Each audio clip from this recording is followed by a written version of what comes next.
Damos gracias y el pueblo de Dios dice amén. Bueno, el día de hoy quiero hablar sobre el tema el poder de la unidad. Si usted acostumbra a notar, yo quiero hablar sobre el tema el poder de la unidad. Existen muchos pasajes en la Biblia donde se pone en evidencia lo escribí de esta manera, se pone en evidencia lo testarudo. Jesús o Jehová hablaba sobre el pueblo de Israel como gente de dura cerviz. En términos claros, nosotros decimos, no seas cabezón. Se pone en evidencia lo testarudo que somos nosotros los seres humanos. Por ejemplo, el escritor a los Hebreos inicia su carta diciendo lo siguiente: Dios, habiendo hablado muchas veces y de muchas maneras, en estos días nos ha hablado por su Hijo. Hay otros pasajes en la Escritura que nos dicen: el que tenga oído para oír, oiga. Jesucristo decía: de cierto te digo. En otras palabras, te estoy diciendo la verdad. En el lenguaje actual, a veces en casa escuchamos: ya te he dicho como 1000 veces. ¿Aló? Dios, habiendo hablado muchas veces y de muchas maneras, decía, tristemente encontramos esto en la Escritura donde se nos tiene que repetir y repetir, porque en ocasiones quizás no le tomamos tanta importancia a ciertas exhortaciones que se nos hace en la palabra. La pregunta es: ¿por qué se nos tiene que volver a decir? ¿Por qué el apóstol nos exhorta a ser hacedores de la palabra y no tan solamente oidores? Y la respuesta es sencillo: es porque no accionamos en el mandamiento que nosotros recibimos. Una vez más, leemos la palabra en 1 de Corintios, el capítulo 1, donde el apóstol Pablo le dice a la iglesia: os ruego. Esta palabra ruego es una rogativa. Les está implorando, les está pidiendo.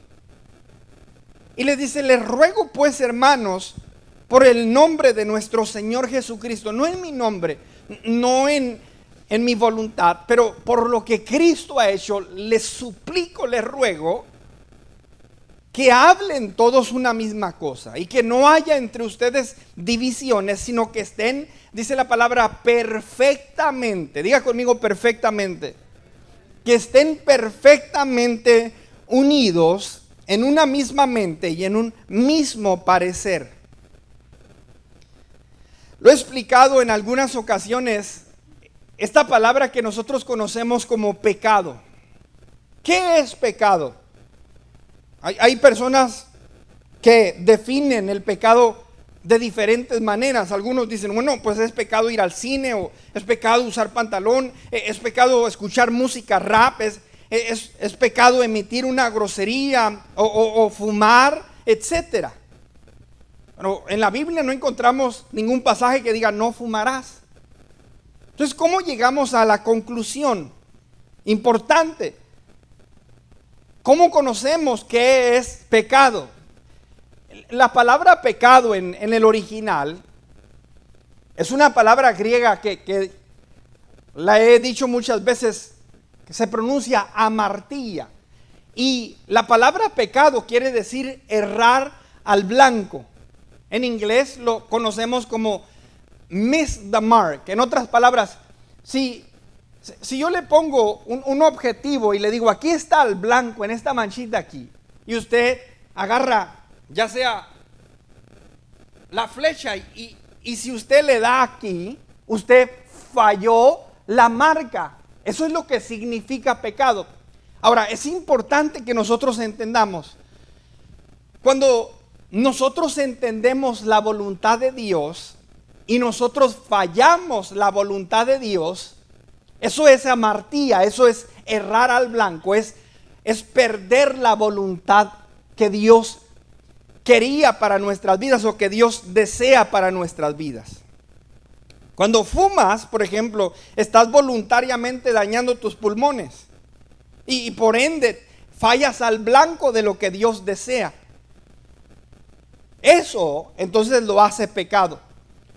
Pasó lo mismo o pasa lo mismo cuando usted es glotón. Porque ¿cuántos saben que hay comidas que también dañan el cuerpo?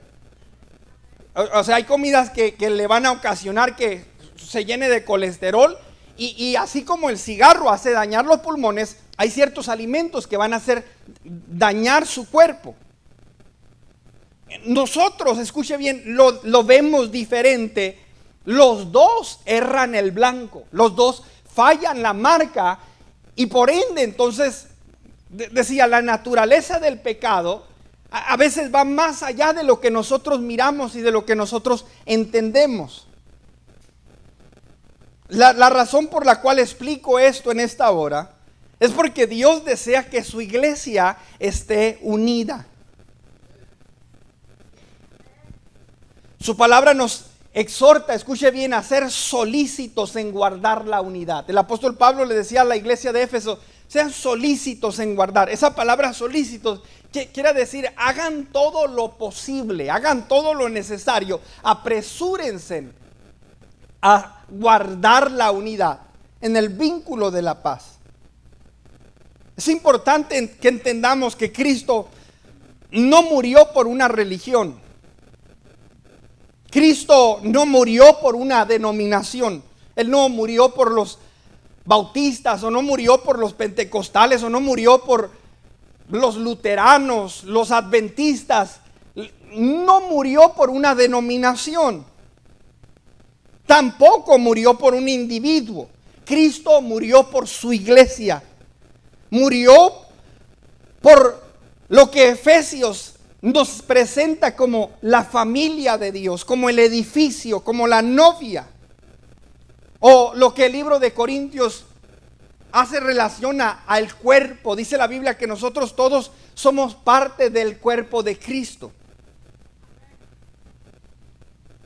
A través de este mensaje, hermano y hermana, yo deseo que nosotros entendamos claramente que vivir en el individualismo, como llaneros solitarios o apartados, vivir en división es errar el blanco que Dios nos ha puesto.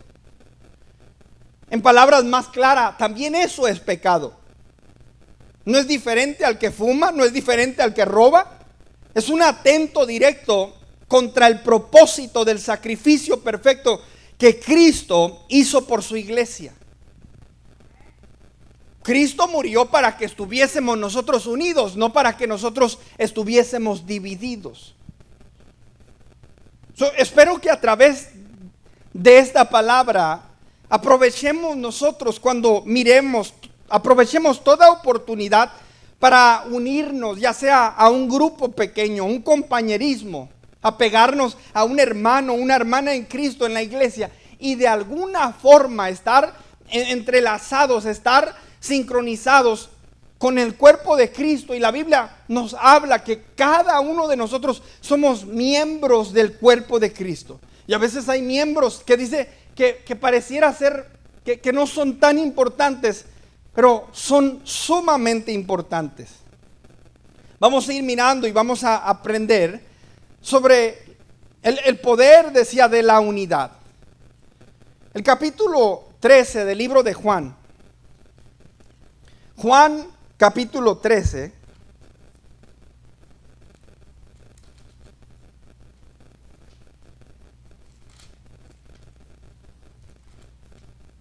Van a decir, pastor, váyase a tomar otra semana de vacaciones. Es palabra de Dios. ¿Cuántos dicen amén? Dice su palabra, el capítulo 13, el versículo 34 al 35.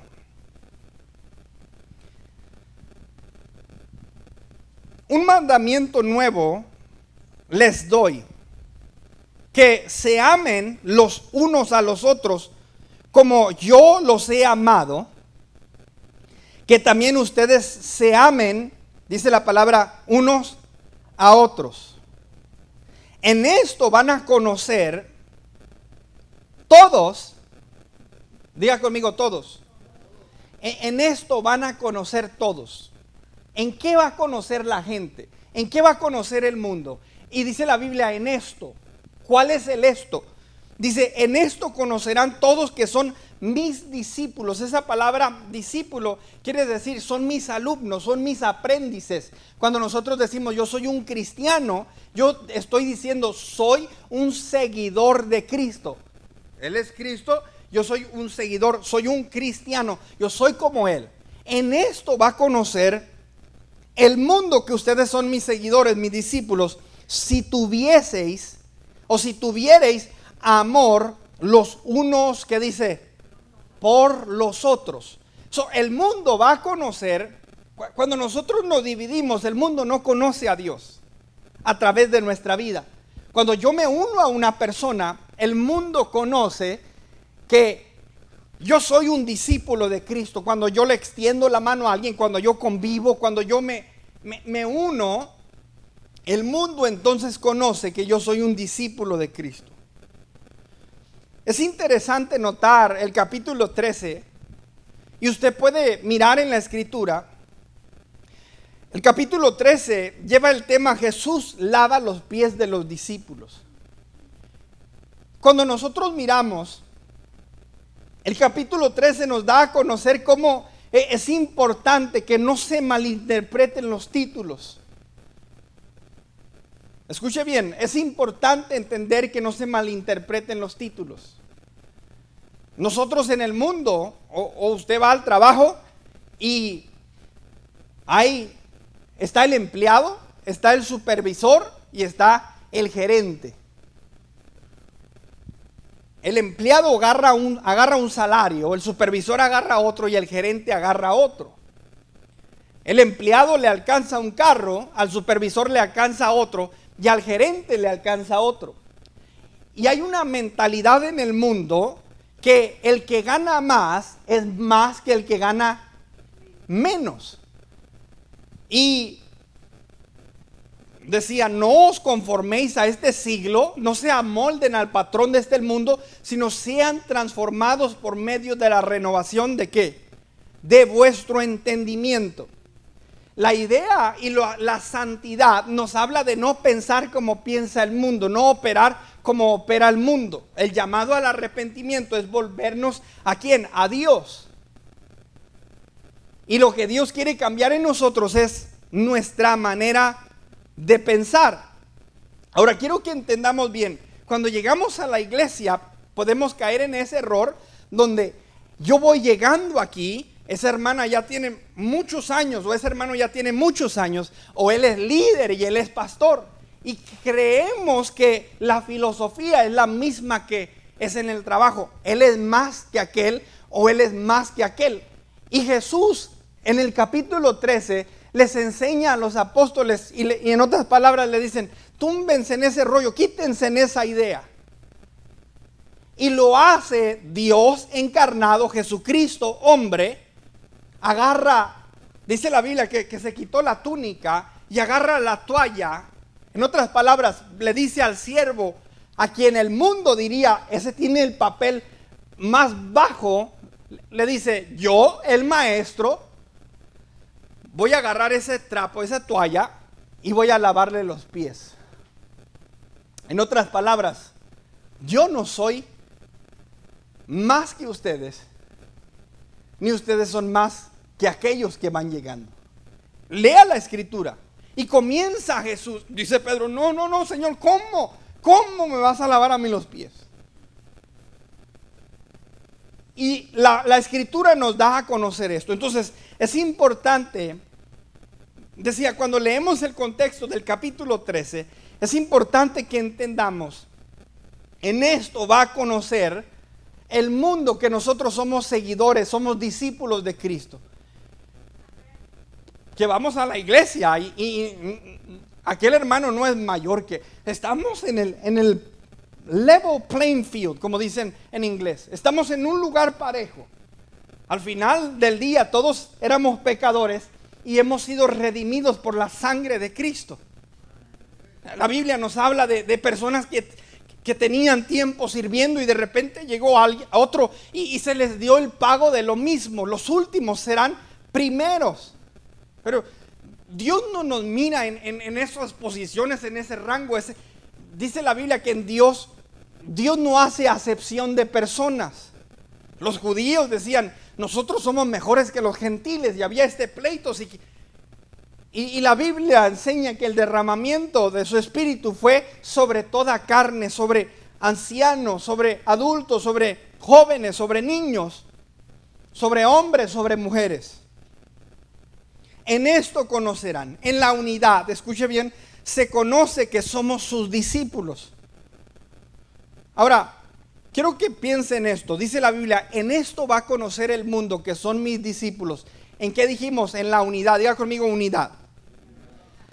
La pregunta es, ¿qué conoce el mundo en la división?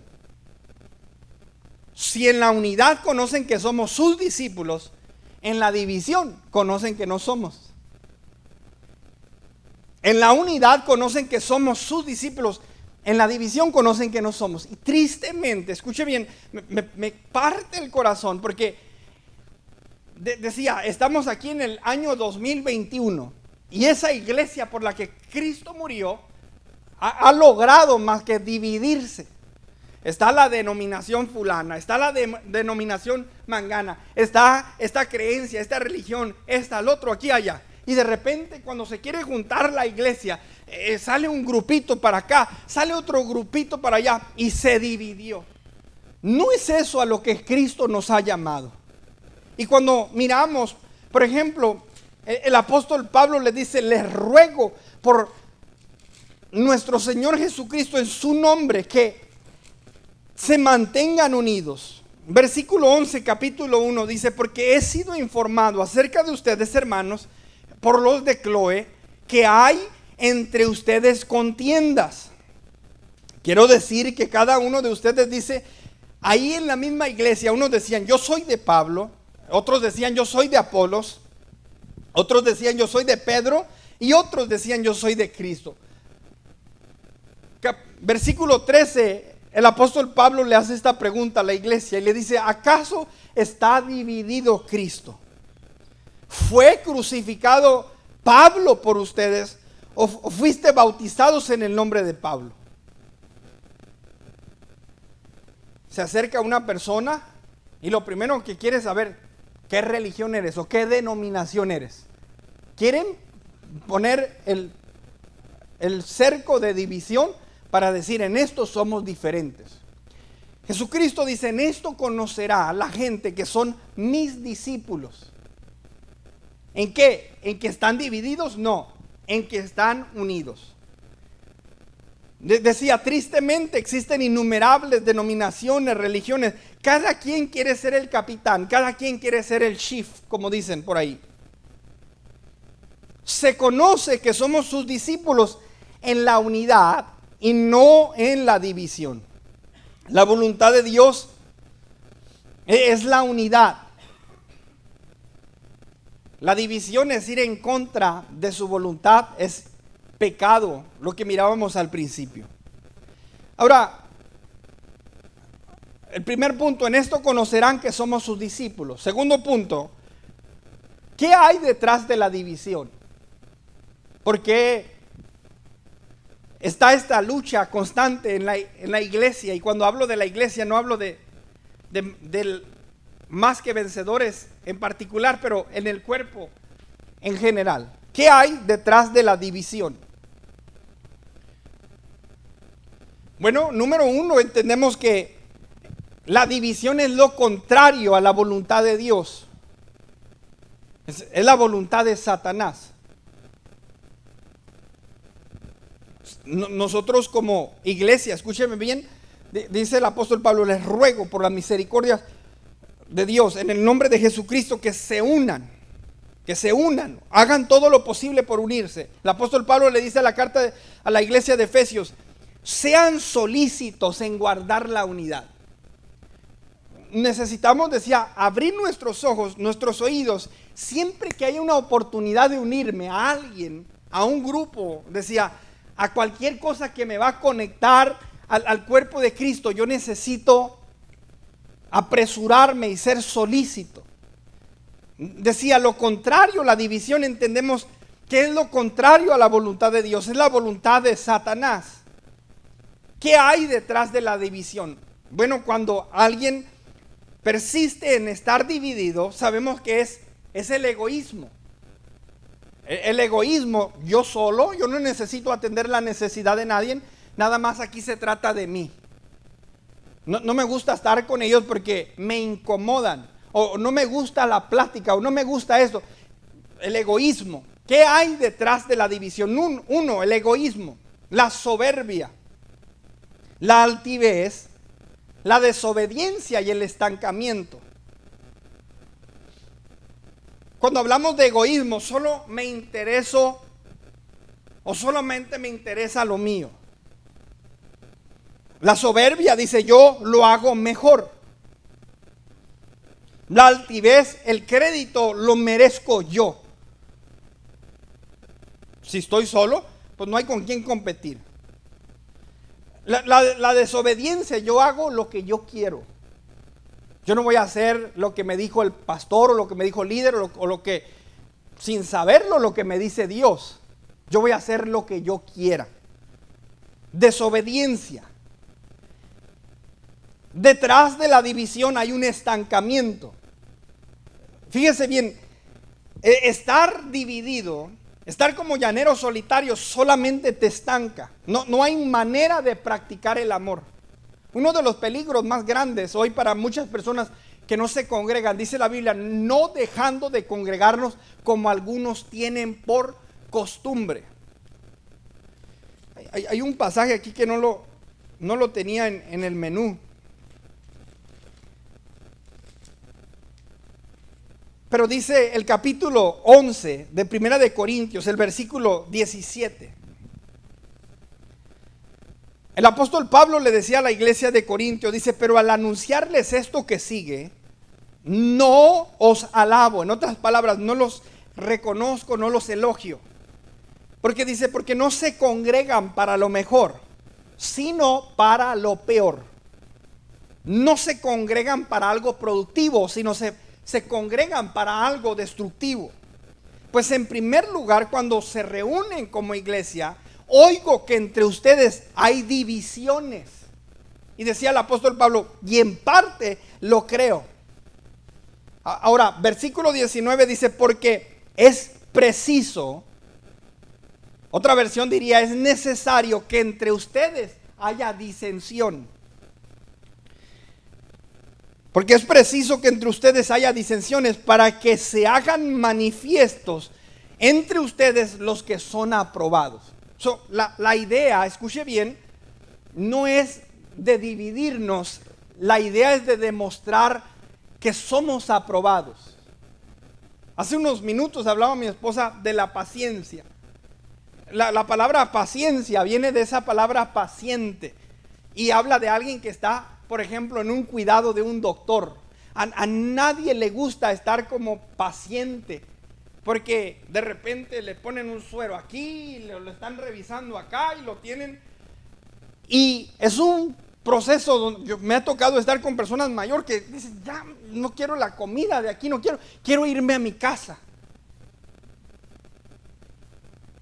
Ahora, cuando nosotros practicamos la unidad, entre más somos, más caracteres hay, más personalidades hay, más genios hay, más ideas, más ideologías hay.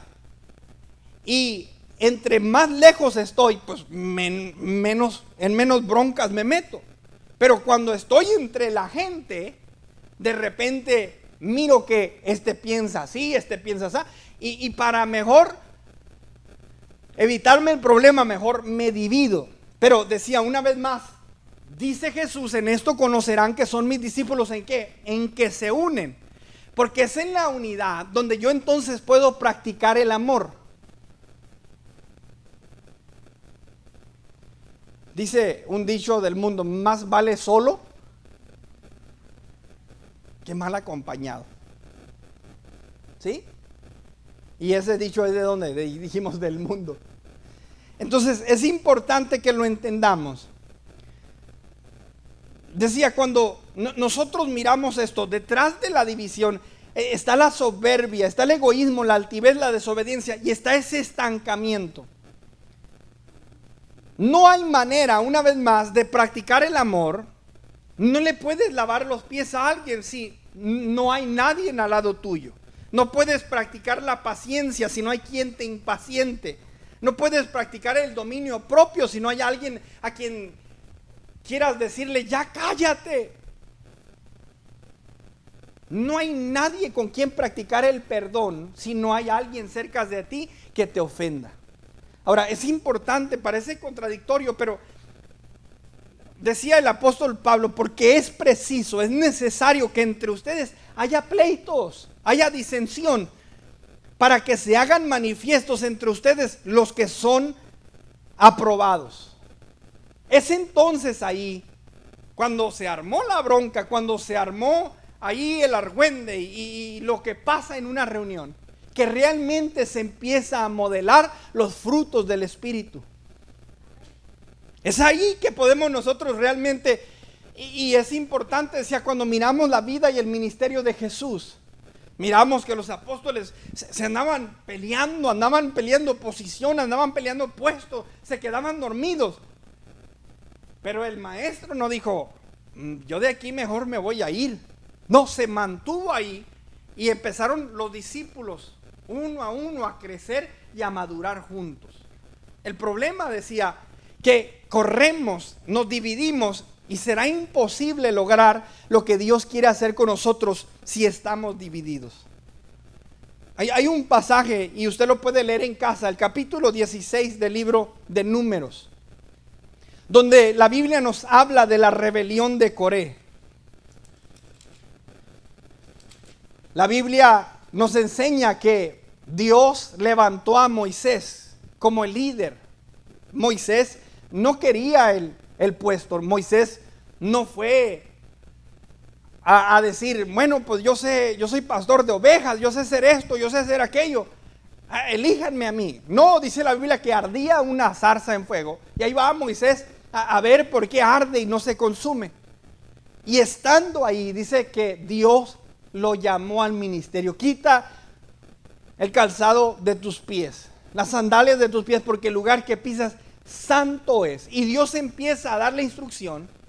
Dios lo pone a cargo sobre la nación de Israel. Y mientras Dios le dice, quiero que hagas esto, quiero que vayas para acá, quiero que vayas para allá. Si usted lee el libro de Éxodo, dice la Biblia que Dios no se los llevó por el camino corto.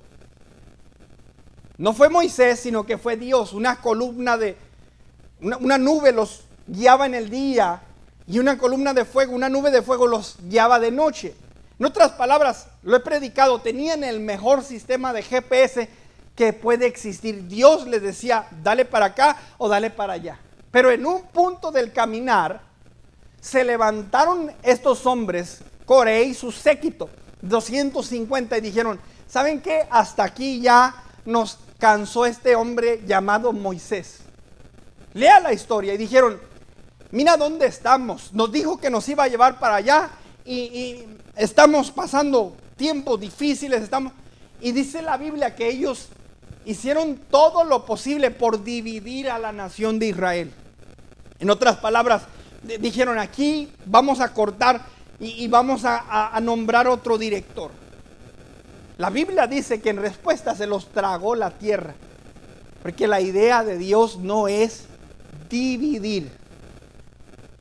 La idea de Dios no es dividir. Entonces, número uno, decía, la gente va a conocer que somos los discípulos de Cristo cuando nos miren unidos. Detrás de la división está el plan satánico, a como usted lo quiera pintar o como usted lo quiera presentar. Dios nos llama a estar unidos, no divididos. Y este tercer punto con el que quiero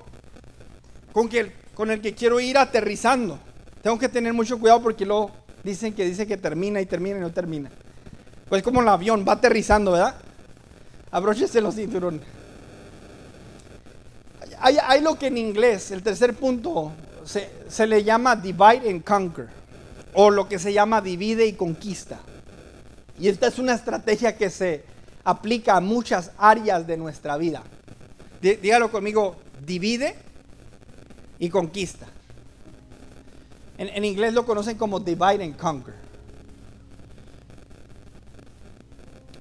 La división, escuche bien, en esto va a conocer la gente que son mis seguidores, en que se unan, en que se amen los unos a los otros. El plan de Satanás es dividir. La división lo único que puede traer a la vida de la iglesia es peligro. Contaba este hombre que ha sido de mucha inspiración para mi vida y para muchos pastores en el liderazgo, que teniendo en un día un grupo en casa, estaban entre puros hombres, y estaba este hombre que estuvo en la militar, y este hombre que estuvo en la militar dice: a mí me ha tocado ir al campo, al área de combate, y empezaba a explicar cómo las estrategias militares trabajaban. Y dijo: mira, una de las cosas que intentamos hacer cuando vamos a la guerra es cortar la comunicación. La gente se comunica por radio, por celular, y la estrategia primordial cuando nosotros llegábamos a pelear contra el enemigo, el primer intento antes de empezar a dar golpes, antes de dar balazos, antes de empezar a tirar bombas y bombardear, la estrategia número uno era cortar la comunicación. Dice: si nosotros lográbamos cortar la comunicación, teníamos el 50% de la guerra ganada. Les cortábamos las señales para que no se pudiese comunicar uno con otro. En otras palabras, se cortó esa comunicación que yo tenía con fulano y mangano. Una de las cosas que Satanás hace mucho en la iglesia es que no haya una comunicación, que estemos divididos. Os ruego por la misericordia de Dios que hablen todos una misma cosa y que estén perfectamente unidos. Decía Pablo: les ruego, les ruego, les ruego.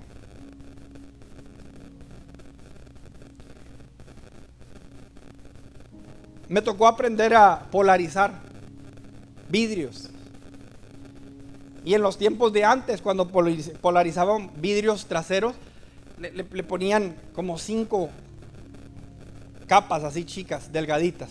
Porque cuando usted mira un vidrio de un carro, está ovalado, está redondo. Y si la pieza que usted va a usar para ponerle el papel, nada más la trata de sentar así, se va a dar cuenta que el papel está plano y el vidrio está redondo. No va a agarrar la forma. Y en un entrenamiento que estuve, decía: mira, cuando sientas el papel, vas a mirar así como unos cerros que se forman en el vidrio. Y lo que tú tienes que hacer, me dice, tú tienes que dividir y tienes que conquistar. Tienes que dividir y tienes que conquistar. Entonces, en otras palabras, si tienes 4 cerros, vas a cortar un cerro en 3 partes. Lo vas a dividir y luego con la pistola caliente lo vas a conquistar. Y vas a dividir y lo vas a conquistar. Y lo vas a dividir y lo vas a conquistar. Uno por uno te vas a ir yendo. Y cuando menos pienses, lo hiciste agarrar la forma del vidrio. Te pregunto en esta hora: ¿has mirado como una bestia salvaje caza a esas gacelas que son rápidas? Cuando usted mira, y dice la Biblia que Satanás anda como león rugiente buscando a quien devorar. Usted mira las leoncillas se empiezan a preparar así en grupos. Y de repente, empiezan a buscar a aquella que anda sola. Y empiezan a hacer espacio para dividirla y llevársela sola. Divide and conquer, divide y conquista. Y una de las cosas y de las estrategias de Satanás, escuche bien, es dividir y conquistar. Entre más divididos estamos, menos protegidos estamos. Está el hermanito allí solito y ya dejó de congregarse y ahí ya está platicando con el chamuco ahí. Ya le está diciendo, ¿ya ves? A ti nadie te quiere. A ti nadie te llama, a ti nadie te busca, nadie te procura. Pero cuando estamos en la unidad, sí, va a haber desacuerdos, pero va a haber alguien ahí que te va a decir, vamos. Va a haber alguien a quien te le puedes acercar y decir, ora por mí. Me siento cansado, me siento débil. Y el propósito de Dios, decía, es que estemos unidos. En esto va a conocer el mundo, que son mis seguidores, que han aprendido de mí. Y que se aprenden a amar los unos a los otros. Yo soy el maestro, yo voy a lavarle los pies. No nos dividamos, no empezamos a decir quién es más, quién es menos, somos hermanos en Cristo, somos una familia en el Señor. Y decía, cuando nosotros entendemos esto de la división, hemos de entender una vez más que es el plan de Satanás, dividir y conquistar. Efesios, el capítulo 4, el versículo 1.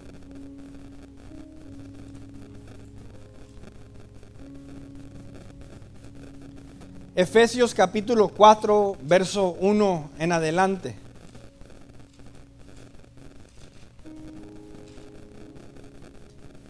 La unidad del Espíritu nos dice el tema. Y el apóstol Pablo le dice a la iglesia que está en Éfeso, yo pues preso en el Señor, una vez más le dice, os ruego que anden ustedes como es digno de la vocación con que fuisteis llamados, con toda humildad y mansedumbre, dice la palabra, soportándonos. Diga conmigo, soportando. No, yo no voy a soportar a nadie. La mentalidad del mundo. Y Pablo dice, les ruego que se soporten. Soportándonos con paciencia los unos a los otros en amor. Sean solícitos en guardar la unidad en el vínculo de la paz. Fíjense bien, un cuerpo y un espíritu, como fuisteis también llamados en una misma esperanza de vuestra vocación. Un Señor, una fe, un bautismo, un Dios y Padre de todos, el cual sobre todos y por todos. Verso 6 dice, un Dios y un Padre de todos, el cual es sobre todos y por todos y en todos. Pero a cada uno de nosotros fue dada la gracia conforme a la medida del regalo de Cristo, por lo cual dice, subiendo a lo alto, llevó cautiva la cautividad y dio regalos, dio dones a los hombres. Y eso de que subió, ¿qué es? Sino que también había descendido primero las partes más bajas de la tierra. El que descendió es el mismo que también subió por encima de todos los cielos para llenarlo todo.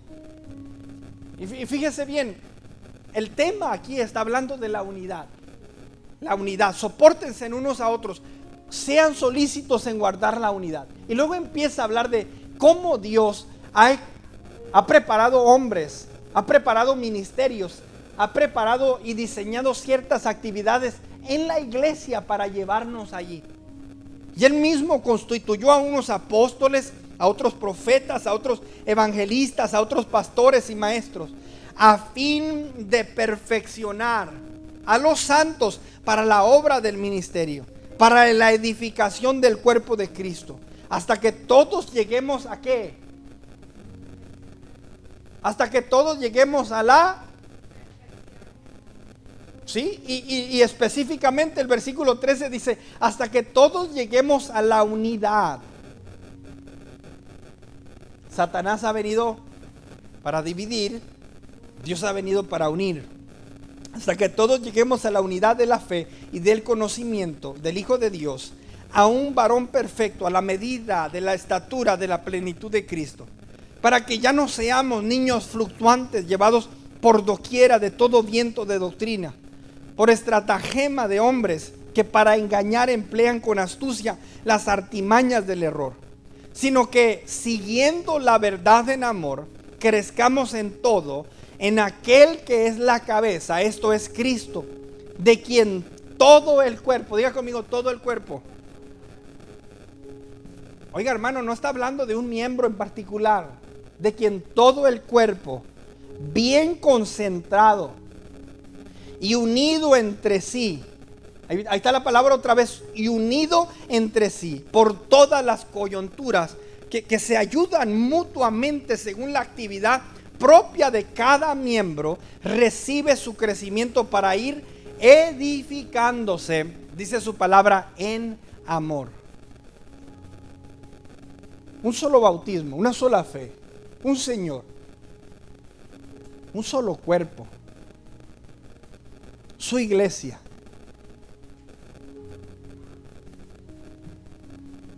¿Qué nos habla aquí? Nos habla de la unidad.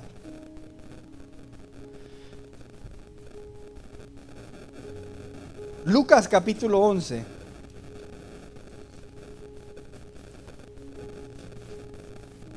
Versículo 14 al versículo 23.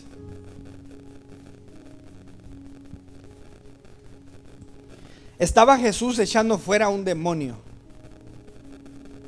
que era mudo, y aconteció que salido el demonio, el mudo, dice la palabra, habló. Lucas 11, verso 15.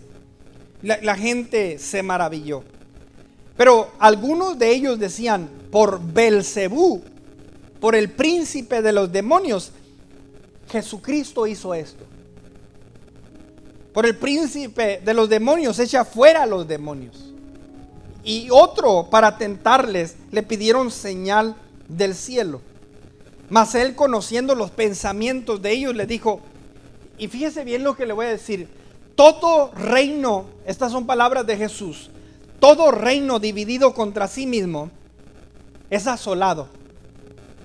Hay un poder en la unidad. En la unidad encontramos la fuerza. En la unidad la gente se da cuenta que somos los seguidores de Él, que somos sus discípulos. Pero dice, todo reino dividido. Hace rato le hablaba sobre el punto de la división y la conquista. La división y la conquista. Un reino dividido pierde fuerza. Todo reino dividido contra sí mismo es asolado, y una casa dividida contra sí mismo cae. Si usted mira cómo está construido este edificio, está todo ligado. Una viga con la otra, está ligado. Pero si se divide, la casa pierde fuerza. Y así mismo pasa en el cuerpo de Cristo. Dice el versículo 18, Jesús hablando, y dice, y si también Satanás está dividido contra sí mismo, la pregunta es, ¿cómo permanece su reino? Ya que decís que por Belcebú yo echo fuera a los demonios. Pues si yo echo fuera a los demonios por Belcebú, vuestros hijos por quien los echan, por tanto ellos serán vuestros jueces. Quiero que se concentre en el versículo 18 y dice, y si también Satanás está dividido contra sí mismo, ¿cómo permanecerá su reino? Hay algo implícito que dijo Jesús ahí. ¿Sabe por qué el reino de las tinieblas está tan fuerte? Y déjeme, le voy a calcar esto. ¿Sabe por qué el narcotráfico prevalece? ¿Sabe por qué la prostitución? ¿Sabe por qué todo lo que miramos, la destrucción, la drogadicción, el rompimiento de matrimonios y toda la obra de Satanás permanece? ¿Sabe por qué las ciudades difícilmente se rinden a los pies de Jesús? porque Satanás y sus demonios están trabajando. Pero hay algo que Jesús dijo aquí. La razón por la que su reino permanece es porque están unidos.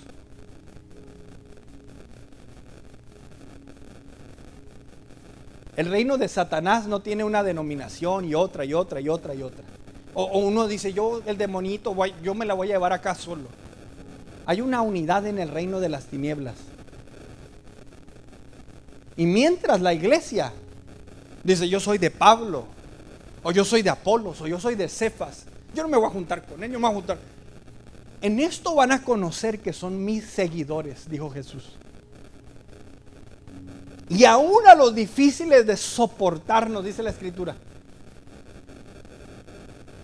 Pero estamos tan enamorados de lo que a mí me gusta, de lo que yo deseo. Y no quiero estar en un lugar que me incomode la gente. Ahí es donde vas a florecer y ahí es donde vas a dar fruto. Y ahí es donde Dios te quiere y ahí es donde Dios te ha llamado. Ahora se lo decía al principio, sea una oportunidad de convivir, ahí debo estar. Debo correr porque es lo que Dios quiere, que conviva con la iglesia. Sea una oportunidad de ir a una reunión de varones, a una reunión de damas, que corra y estemos unidos a lo que Dios quiere hacer. Satanás decía, quiere dividirnos, y es el propósito de Dios unirnos, porque en la unidad, ahí está la fuerza. Hace unas semanas atrás tuvimos una confraternidad de iglesias. Yo recuerdo estar orando ahí en mi casa, pidiéndole a Dios, Señor, muévete, haz algo en nuestro valle. Y Dios claramente me enseñaba, el enemigo y las potestades contra las que ustedes están luchando son grandes. Y tristemente quieren pelear con ellas solos. Y necesitan unirse. Pero primero empieza en nuestra casa. Podemos entonces practicarlo en la iglesia. Luego podemos practicarlo a nivel ciudad, a nivel Valle Imperial. Pero es en la unidad. Y es el poder de la unidad que nos va a ayudar a decirle a este mundo, somos discípulos de Jesús. Deja de predicar, deja de decir, Cristo te ama, cuando no puedes amar a tu prójimo. Dice la Biblia que somos mentirosos, ¿verdad? Si decimos que no tenemos pecado, pero dice, ¿cómo puedes amar a Dios a quien no has visto? Si a tu hermano que tienes a un lado no has aprendido a amarlo. Es el amor de Dios, la misericordia y su gracia. Me enseñó lo sucio que era y aún así me amó. ¿Cómo yo voy a mirar a mi prójimo, a mi hermano, a mi hermana, y mirarlo con ojos de desprecio porque es así, porque es así? Cuando yo estoy parado delante del trono, perdonado por su gracia, por su amor, no porque lo merezco, no porque no sabes quién soy, es por la gracia y la misericordia de Dios. Y esa gracia y esa misericordia Dios te pide que se la des a los demás. Hay poder en la unidad.